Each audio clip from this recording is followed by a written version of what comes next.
Hi, kids. On this day in film history for September 26, 1962 is the release of Carnival of Souls, a horror film directed by Herc Harvey. It is Herc Harvey's only feature film, partially due to the lack of immediate success of the film. Would later on become a cult classic. 1980s would be gain more recognition. Um, Small film, $33,000 budget. Herc Harvey made industrial films, as did a guy named George A. Romero. So Romero was a big fan of the film, influenced him to go make Night of the Living Dead.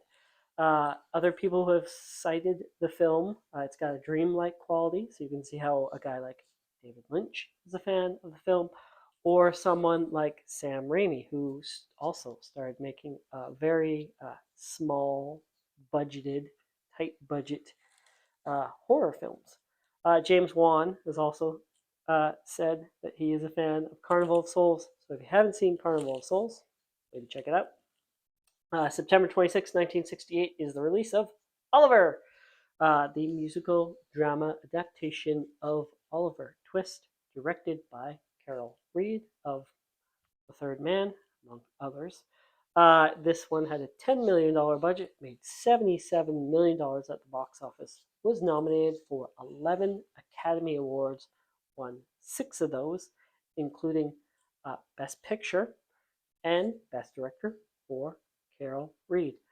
Released in 1968 also was the film 2001 Space Odyssey. 2001 Space Odyssey was not nominated for Best Picture, the Academy Awards.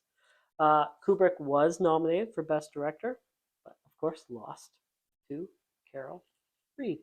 68 is kind of this drastic end point, right? Because the following year, 69, Best Picture winner is Midnight Cowboy, and then we've got sort of the new Hollywood era in the 70s.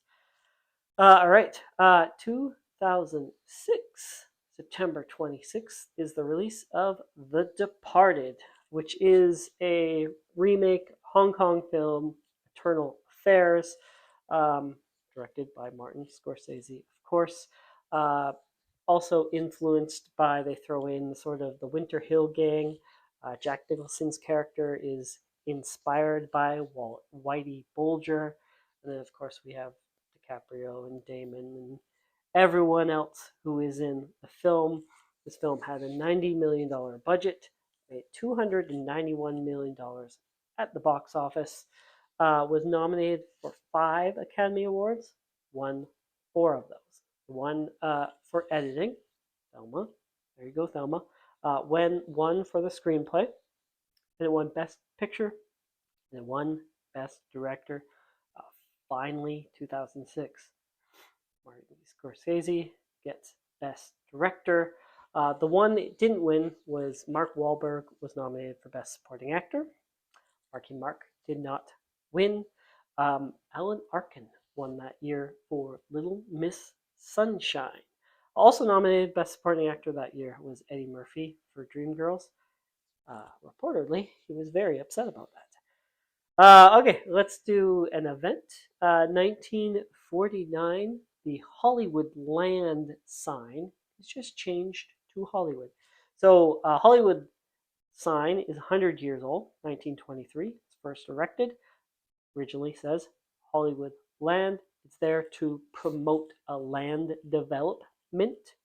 Buy some property in Hollywood Land. Live next to Hollywood. The sign deteriorates a bit. 1949, it is decided that they will repair the H, but they will get rid of the land. Now this is a sign just for Hollywood. The sign would further deteriorate till 1978, and then they repair it. There we go. And then 2008 is the death of Paul Newman. He was 83 years old, died of lung cancer, born 1925, if you want me to do the math for you. Paul Newman served in the Navy in World War II. He went on to study at the Actors Studio under Lee Strasberg method. Uh, went Made his Broadway debut in 1953, on-screen debut Silver Chalice 1954, and then rose to stardom in Cat and a Hot Tin Roof 1958, when he was also nominated for Best Actor. And then it's just hit after hit after hit for Newman, right? 1961 is The Hustler, Cool Hand Luke in 67, Butch Cassidy and the Sundance Kid in 1969. Also in 1969, he founds First Artists Production, co-founds with Sidney Poitier and Barbara Streisand. That's quite a pair, or a triplet. What is it? A threesome? That's quite a threesome. He's then in The Sting in '73 with Redford again, nominated for another Best Actor in 1982 for The Verdict. Of course, also a big racing enthusiast, competed in the Le Mans 24-hour race, married to Joanne Woodward for over 50 years until his death, and also makes some pretty good dressings. It's his own dressing, though. It's his own, so I, I, I guess you have to pay to have it. I could ask him to borrow it. Sorry about the bad jokes. Thank you for watching. Like, subscribe. See you tomorrow.